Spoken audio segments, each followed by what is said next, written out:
बड़ौदा सरकार की as an account officer. अगर मैं गलत हूं तो मुझे रेक्टिफाई कर देना। बाबा साहब की पहली नौकरी मिलिट्री की थी। बाबा साहब के पिताजी सूबेदार मेजर थे, मिलिट्री में थे। बाबा साहब के दादाजी हवलदार थे। बाबा साहब के परदादा ये भी मिलिट्री में थे और बाबा साहब के परदादा के भी पिताजी ये भी मिलिट्री में थे। इनकी रिकॉर्ड, इनकी फैमिली ट्री मेरे पास है। ये 5 जनरेशन का इंफॉर्मेशन मेरे पास है जो मिलिट्री में थे। अब संविधान में कितने जनरेशन आए? संविधान लागू कब हुआ? 1950 में। 50 से लेकर अभी 24 तक 75 इयर्स हुए। तो इसमें कितनी जनरेशन बैठ सकती है? एक।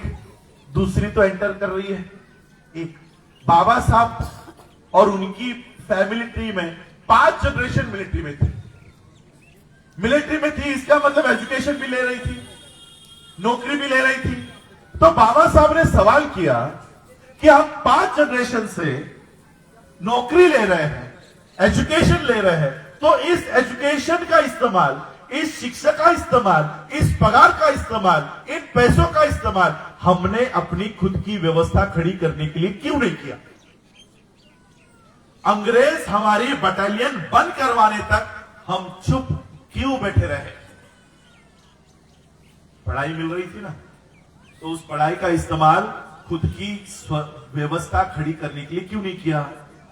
पैसों का इस्तेमाल, पगार का इस्तेमाल, सैलरी का इस्तेमाल हमने अपनी खुद की सिस्टम्स खड़ी करने के लिए क्यों नहीं किया? ये सादा सिंपल सवाल बाबा साहब का उन मिलिट्री के लोगों के लिए था। और यही सवाल आज भी बाबा साहब का हमारे लिए है।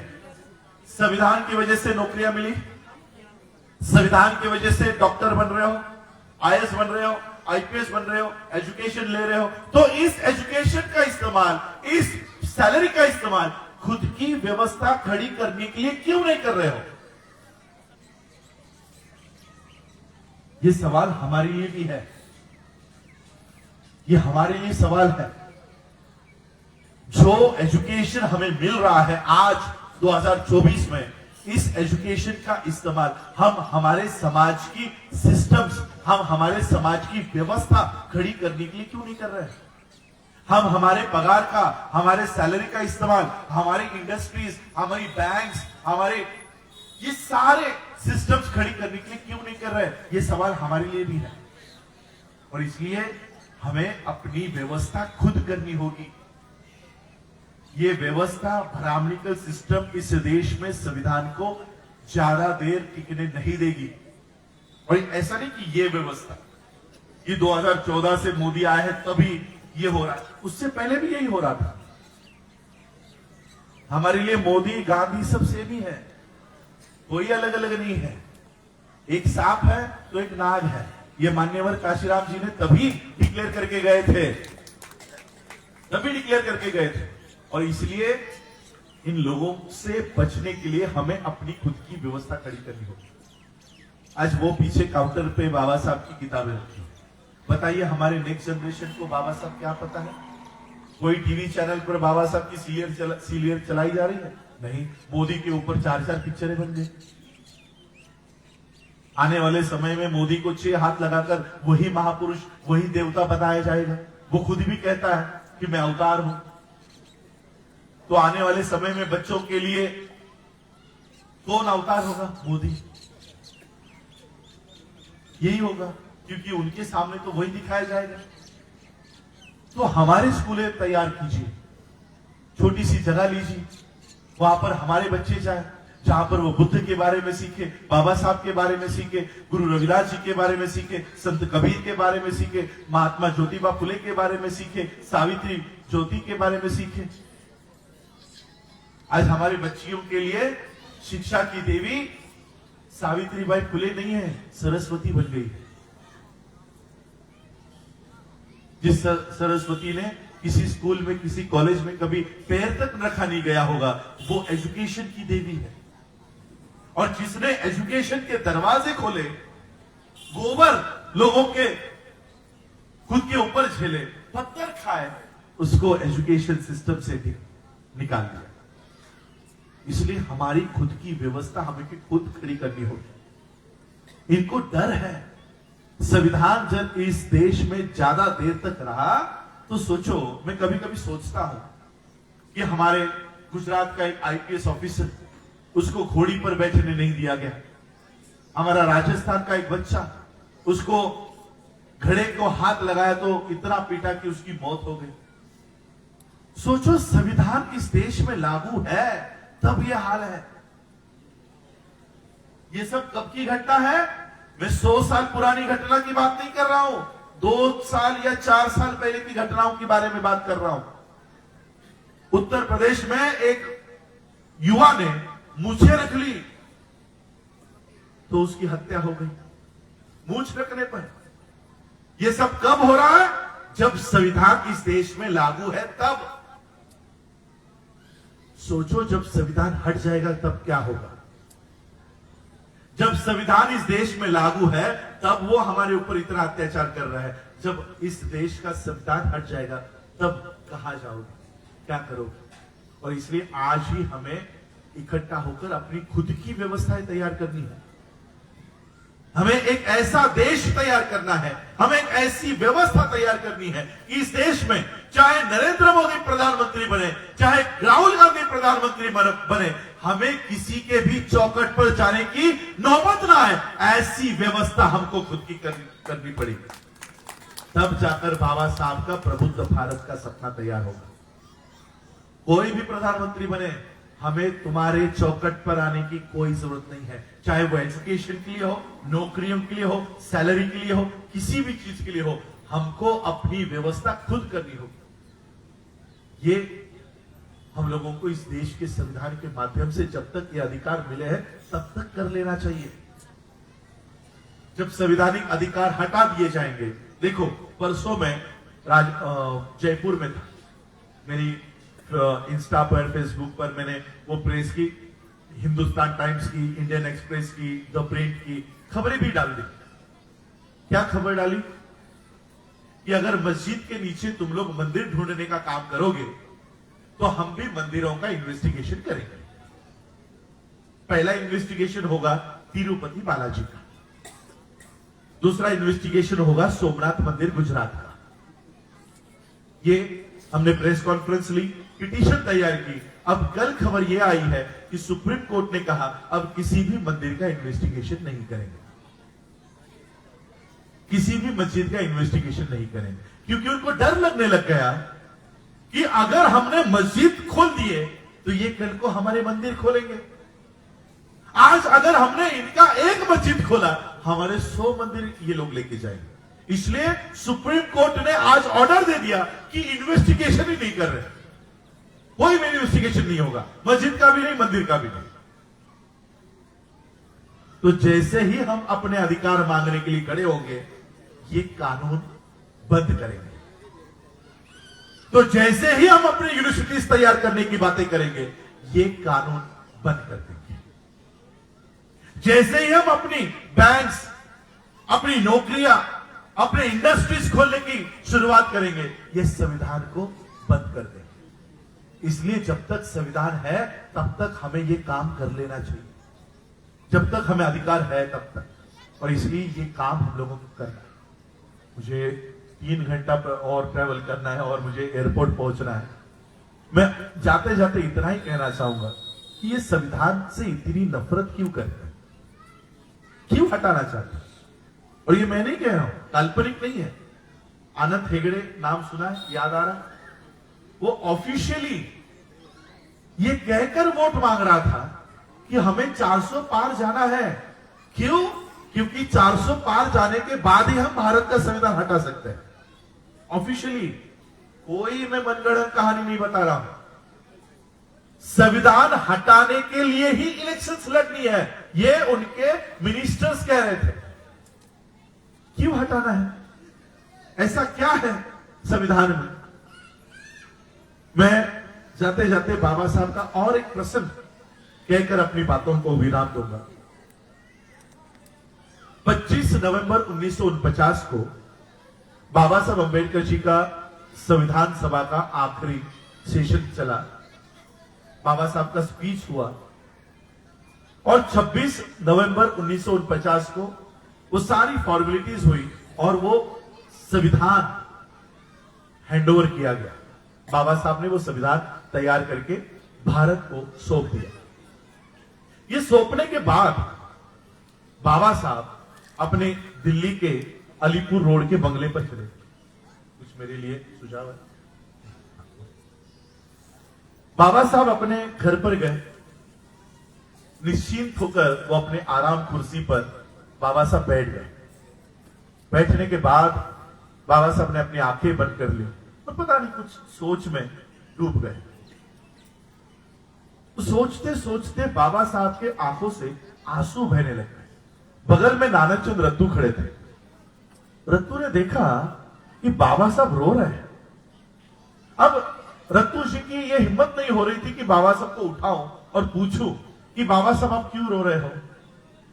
तो रत्तू जी ने एक आइडिया किया कि बाबा साहब के पैरों के पास बैठे और पैर दबाते दबाते बाबा साहब को सवाल किया, बाबा साहब आप क्यों रो रहे हो? अभी आप भारत को एक अच्छी व्यवस्था देकर आए हो, एक अच्छा संविधान देकर आए हो, फिर किस बात का दुख है आपको? किस बात का गम है आपको? क्यों रो रहे हो? बाबा साहब ने अपनी आंखें खोली और बाबा साहब ने रत्तू को कहा कि रत्तू, मुझे आज मेरे बेटे की याद आ गई। मेरा बेटा राजरतन, जो मेरा नाम है, मेरे पिता ने बाबा साहब के इस बेटे के याद पर मेरा नाम रखा राजरतन। ये बाबा साहब का सबसे चहीता बच्चा था। 2.5 साल की उम्र में इसे डबल निमोनिया हुआ। उस समय बाबा साहब की आर्थिक परिस्थिति अच्छी थी, पैसे थे बाबा साहब के जेब में, लेकिन देश की हालत ऐसी थी कि एक बैरिस्टर का बच्चा बुखार से तप रहा है, लेकिन कोई भी डॉक्टर उसको हाथ लगाने को तैयार नहीं। अछूत का बच्चा, कौन हाथ लगाएगा? पैसे देने के बावजूद तैयार नहीं थे। डबल निमोनिया हुआ, फिर भी वो घर में ही तड़प रहा था। बाबा साहब ने सोचा, कितने दिन में इस बच्चे के पास बैठा रहूं, कितने दिन बैठा रहूं।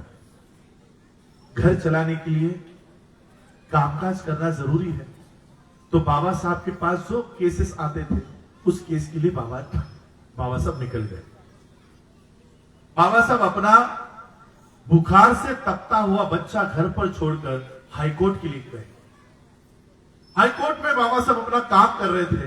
घर पर वो बच्चा और उसको बुखार आ रहा था। माता रमाई ने देखा कि बच्चे की हालत और खराब होती जा रही है। माता रमाई ने बाबा साहब के कार्यकर्ता को बुलाया और कहा कि बाबा साहब जहां कहीं पर भी हो, उन्हें तुरंत घर लेकर आओ। ये कार्यकर्ता हाईकोर्ट पहुंचा। हाईकोर्ट पहुंचकर बाबा साहब को कहा कि बाबा साहब, आपको माता रमाई ने तुरंत घर बुलाया। बाबा साहब को अंदेशा हो गया कि मैं बुखार से तपता हुआ बच्चा घर पर छोड़कर आया हूं, जरूर उसके साथ कुछ बुरा हुआ होगा। बाबा साहब ने अपना सारा काम छोड़ा, वहीं से तांगा किया और जिस चाली में बाबा साहब अंबेडकर रहा करते थे, उस चाली के दरवाजे के सामने आकर ये तांगा रुका। बाबा साहब दौड़ते दौड़ते अपने घर में गए, अपने मकान में गए। 10 बाय 10 का वो मकान था। उस राजरतन को बाबा साहब ने अपने बाहों में, गोद में उठा लिया और उससे बातें करने लगे, प्यार करने लगे। और बातें करते करते बाबा साहब को पता चला कि ये बच्चा तो कब का मर चुका है। तब बाबा साहब फूट फूट कर रोए। उस हालत में बाबा साहब को कभी किसी ने नहीं देखा था। सभी कार्यकर्ताओं ने बाबा साहब को शांत किया। शांत करने के बाद बाबा साहब से कहा कि बाबा साहब, अभी इस राजरतन के शरीर पर हमें अंत विधि करनी है। इस बच्चे का अंतिम अधिकार है कि बाप के पैसे से उसको अंतिम वस्त्र उसको पहनाना, ये उस बच्चे का अधिकार है। वो कपड़ा लाने के लिए, वो वस्त्र लाने के लिए पैसे दीजिए। बाबा साहब ने जेब में हाथ डाला। बाबा साहब की जेब में कुछ पैसे नहीं लगे। बाबा साहब फिर फूट फूट कर रोने लग गए कि मेरे जेब में मेरे बच्चे के शरीर पर डालने के लिए वस्त्र खरीदने तक के पैसे मेरी जेब में नहीं है। बाबा साहब फिर फूट फूट कर रोने लग गए। बगल में माता रमाई खड़ी थी। माता रमाई को पता चला कि इस रोने की वजह कुछ और है। माता रमाई को पता चला कि बाबा साहब के जेब में राजरतन के शरीर पर उसके शव के ऊपर कपड़ा डालने तक के पैसे नहीं है। माता रमाई ने बदन पर की साड़ी फाड़ी और उस 2.5 साल के बच्चे के शरीर पर डाली और फिर ये बच्चे का अंत विधि ये दोनों पति पत्नी करके आए। ये बात बाबा साहब को संविधान देने के बाद याद आई और इसलिए बाबा साहब रो रहे थे और यही वो वजह है जो रत्तू पूछ रहे थे कि बाबा साहब आप क्यों रो रहे हैं। बाबा साहब ने आंखें खोली और रत्तू को कहा कि रत्तू एक समय था कि मेरा बच्चा इस दुनिया से जाते समय मैं उसके शरीर पर कफन तक डाल नहीं सका। रत्तू एक समय था कि मेरे बच्चे को बिना कफन के इस दुनिया से विदा होना पड़ा। रत्तू मेरे समाज के लोगों को जाकर कहना, मेरे लोगों को जाकर बताना, मैंने उनके लिए ऐसा कानून तैयार किया है, मैंने उनके लिए ऐसी व्यवस्था तैयार की है कि मेरा आने वाला हर एक बच्चा ये सूट बूट टाई कोट में पैदा होगा। ऐसी व्यवस्था मैंने उनको तैयार करके दी है। ये आनंद हेगड़े संविधान हटाने की बात नहीं कर रहा था। ये तुम्हारे हमारी सूट बूट टाई कोट की व्यवस्था हटाने की बात कर रहा था। इस देश के प्रधानमंत्री को 400 पार इस देश का संविधान हटाने के लिए नहीं जाना था। आपकी हमारी सूट बूट टाई कोट की व्यवस्था जो बाबा साहब 26 नवंबर 1949 को देकर गए हैं, उस व्यवस्था को हटाने के लिए इनको संविधान हटाने के लिए जाना था। और इसलिए मैं आज आप लोगों को कहना चाहूंगा, इस संविधान को केवल पूछने की जरूरत नहीं है, इसके ऊपर अमल करने की जरूरत है। इस देश के संविधान में सिर्फ 2 आर्टिकल नहीं है, एजुकेशन और नौकरी, एजुकेशन और नौकरी, बस। इसके अलावा हमारे लिए संविधान क्या मायने रखता है बताइए मुझे। क्या इन 2 अधिकारों के अलावा हम और कोई अधिकार संविधान से ले रहे हैं? यही संविधान तुम्हें बैंक बनाने का अधिकार देता है, यही संविधान तुमको यूनिवर्सिटी बनाने का अधिकार देता है, यही संविधान तुमको इंडस्ट्रीज खड़ी करने का अधिकार देता है, यही संविधान तुम्हें ये सारे अधिकार बहाल कर रहा है। ये अधिकार कब इस्तेमाल में करोगे? हम क्या इस्तेमाल कर रहे हैं? स्कॉलरशिप, नौकरी, स्कॉलरशिप, सैलरी, बस। इसके अलावा संविधान से हमें कोई लेना देना नहीं है। पूरे संविधान का इस्तेमाल यह ब्राह्मणिकल सिस्टम ने कब का कर लिया है? कब का कर लिया है? वो हम लोग हैं जिन्होंने आज तक संविधान का पूरा इस्तेमाल नहीं किया है। आने वाले समय में हम अपनी खुद की एजुकेशन सिस्टम खड़ी करेंगे, आने वाले समय में हम खुद की इकोनॉमिकल सिस्टम खड़ी करेंगे और उसके बाद आने वाले समय में इस देश की पॉलिटिकल सिस्टम्स पे हम हावी होंगे। ये बाबा साहब का प्लान है जो बाबा साहब ने संविधान में लिखा हुआ है। ये प्लान बाबा साहब संविधान में लिख कर गए हैं। पहला पन्ना निकाल कर पढ़िए। बाबा साहब सिर्फ 4 बातों का जिक्र करते हैं, justice, equality, fraternity, liberty and fraternity. Justice सबसे पहले पायदान पर है। कौन सा justice? Social, economical and political. हम क्या कर रहे हैं? सिर्फ पॉलिटिकल। बाबा साहब ने क्रम बताया है, पहले सोशल जस्टिस प्राप्त करो। सोशल जस्टिस कब प्राप्त होगा? बाबा साहब ने एनिहिलेशन ऑफ कास्ट में सोशल जस्टिस प्राप्त करने की बात कही है। कैसे प्राप्त होगा? सोशल जस्टिस प्राप्त करना है तो सबसे पहले कास्ट खत्म करनी होगी, जात खत्म करनी होगी। और जात तब तक खत्म नहीं होगी जब तक तुम्हारे धर्म ग्रंथ उसको बढ़ावा देते हैं। ये बात आज अगर मैं भारत में कहूं तो मेरे ऊपर एफआईआर हो सकती है। बाबा साहब उस समय कह कर गए हैं और इसलिए आज हमको वो ताकत मिलती है। क्या कहते हैं बाबा साहब? जो धर्म ग्रंथ जाति को बढ़ावा देते हैं ऐसे धर्म ग्रंथों को डायनामाइट से उड़ा देना चाहिए। ये बात बाबा साहब ने उस समय कही और इसलिए ऐसा धर्म चुनो जहां पर जात ना हो। इसलिए बाबा साहब चाहते चाहते हमें ऐसा धर्म देकर गए जिसमें कोई जाति नहीं है, कोई जातियां नहीं। ये पहला सोशल जस्टिस हमको हासिल करना होगा, फिर इकोनॉमिकल जस्टिस हासिल करना होगा, उसके बाद आपके पीछे पीछे आपको पॉलिटिकल जस्टिस मिलेगा, आपके पीछे आएगी। आज हमारे पास अपनी सोशल जस्टिस नहीं है, इकोनॉमिकल जस्टिस नहीं है और इसलिए हमारी खुद की कोई पॉलिटिकल प्रेजेंस भारत में नहीं है। तो इसी को प्राप्त करना है, सोशल जस्टिस को प्राप्त करो, इकोनॉमिकल जस्टिस को प्राप्त करो, पॉलिटिकल जस्टिस वैसे ही मिल जाएगी। बस मैं आज बाबा साहब अम्बेडकर जी के महापरिनिर्वाण दिवस पर बाबा साहब की इन्हीं बातों को आप लोगों को उजागर करके देना चाहता हूं कि इन बातों पर हम काम करें, अपनी खुद की सिस्टम्स तैयार करें, खुद की। देखो मान्यवर काशीराम जी ने एक नारा दिया, वोट हमारा राज तुम्हारा नहीं चलेगा, है ना? तो ये नारा सिर्फ राजनीति तक ही क्यों? ये नारा सिर्फ वोटों तक ही क्यों? सिर्फ हमारे वोट चुराए नहीं जा रहे, हमारे बच्चे चुराए जा रहे हैं, इनके दिमाग चुराए जा रहे हैं। टीवी खोलते ही बाल गणेश, छोटा भीम, छोटा कृष्ण, बच्चा हमारा, पैदा हमने किया, कपड़ा हम दे रहे, खाना हम दे रहे, दिमाग में क्या भर रहा है? Brahmanical system. हमारे बच्चे, उनकी ह्यूमन रिसोर्स हमारी चुराई जा रही है, हमारे पैसे चुराए जा रहे हैं, पैसा हम कमा रहे हैं, बैंक उनकी।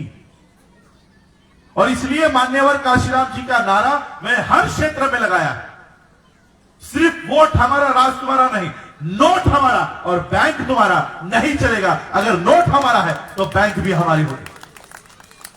स्कूल हमारा है, पढ़ा क्या रहे हैं? पढ़ाते क्या है? गणेश, यही ब्राह्मणिकल सिस्टम। स्कूल हमारा और क्या कहते हो आप लोग? सिलेबस उनके हाथ में। वो स्कूल नहीं बनाते, कौन स्कूल बनाने का खर्चा करेगा?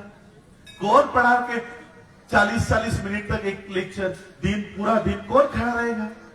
किताब लिख दो, हम जो लिखेंगे तुम पढ़ाओ। देखो आपने किताब कभी किताब जाकर खोलो बच्चों की, पहले पन्ने पर वो किताब किसने लिखी है उसके नाम होता है, तिवारी, त्रिपाठी, यही नाम मिलेंगे आपको। ये कभी स्कूल में आकर पढ़ाने का काम नहीं करेंगे, लेकिन बैठकर लिख के दे देंगे, वो पढ़ाएंगे। और इसलिए हमने नारा दिया है, स्कूल हमारा, सिलेबस तुम्हारा नहीं चलेगा। अगर स्कूल हमारा है तो सिलेबस भी हमारा होगा और इसी सिलेबस को बनाने के लिए वर्ल्ड बुद्धिस्ट यूनिवर्सिटी का निर्माण हम लोग नागपुर में कर रहे हैं, इसका काम भी हम कर रहे हैं। एजुकेशन और इकोनॉमी, इन दो चीजों के ऊपर मैं काम कर रहा हूं। इस काम के लिए भी आप लोग साथ दोगे, सहयोग करोगे, यही अपेक्षा आशा व्यक्त करता हूं। और आज आप लोगों ने, अंबेडकर सेना मूल निवासी ने मुझे यहाँ आमंत्रित किया, उनका मैं आभार व्यक्त करता हूँ। हमारे प्रदीप अंबेडकर जी ने मुझे यहाँ बुलाया, उनका आभार व्यक्त करता हूँ, सबका आभार व्यक्त करता हूँ। मुझे लगता है आप लोगों ने दोपहर से खाना नहीं खाया, किसी ने नहीं खाया, मैंने भी नहीं खाया। मेरे ख्याल से 11 बजे का प्रोग्राम था, 5:15 बजे खत्म हो रहा है, किसी ने खाना नहीं खाया और सभी लोग ऐसे के ऐसे ही खाए। मैं आप लोगों का तहे दिल से शुक्रिया अदा करता हूं कि अपने समय निकालकर मुझे सुना। बहुत बहुत आभार। जय भीम, नमो बुद्धाय, जय भारत। जोरदार ताड़ियां।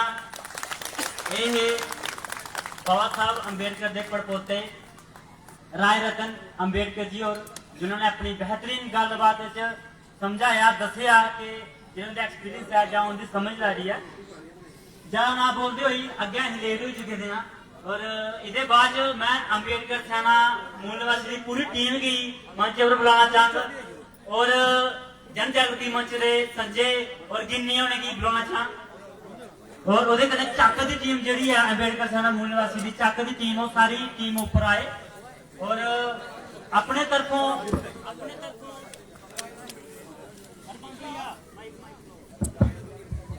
अपने तरफों एक छोटी जी भेंट जेड़ी है राय रतन अंबेडकर जी होने की भेंट दी है सम्मानित करना। और साढ़े विच कुख्याल की टीम साड़ी जी आई दी है वो भी ये ऊपर मंच पर आई आ। चक की टीम मंच पर आई आ। अंबेडकर सेना मूल निवासी की टीम मंच पर आई आ। जन जागृति मंच गिन्नी और संजय मंचों पर आई आना।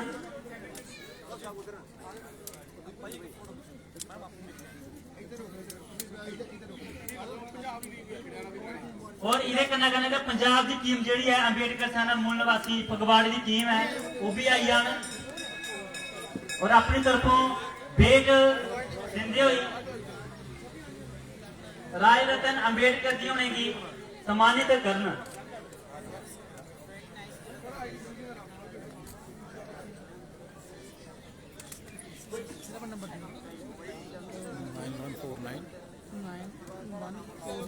डबल 873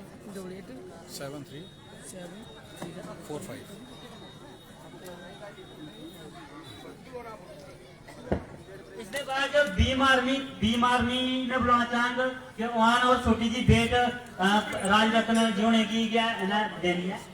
जल्दी व जल्दी पंकज लोनी और भीम आर्मी की तरफों पवन लोनी और नंबर से नंबर मेरा आया आया मुझे सर सरपंच लखनपुर है कि जनाब गल है कि जिन हम ये जेल भी थी सनी बस से भेजी सर ठीक थैंक यू गुरु भला करा सर।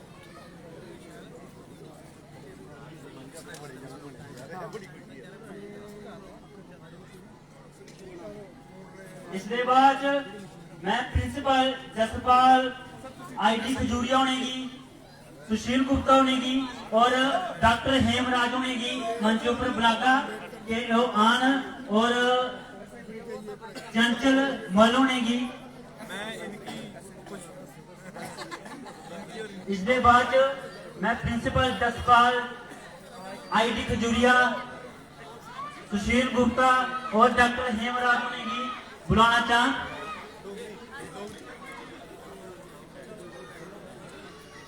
वो मंच पर आन और अपनी तरफों एक छोटी जी भेंट कन्नै चंचल मल होने की जी कनेडा तो आए ना उन्हें की सम्मानित करना। और जेड़े साथी जेड़े लोग जा करते हैं घर उनके अगे गुजारिश है कि घर जान नहीं रोटी अं स्टार्ट कर लगे हैं और सारे जने जेड़े हैं रोटी खाइए जान घर बगैर रोटी खाए दे नहीं जा।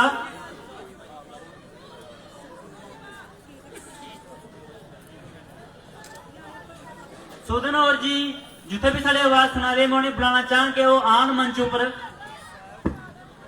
IT Khajuria sir Sushil Gupta ji Sudan ji doctor Hemraj principal Jaspal और आन और अपने तरफों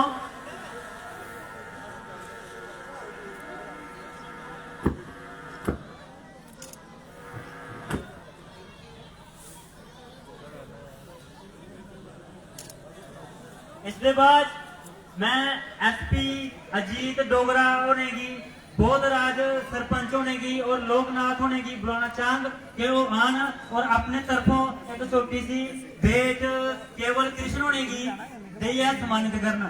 केवल कृष्ण होने की एसपी अजीत डोगरा बोधराज सरपंच लोकनाथ और एसआई प्रेम चंद और भी आई जाना ऊपर।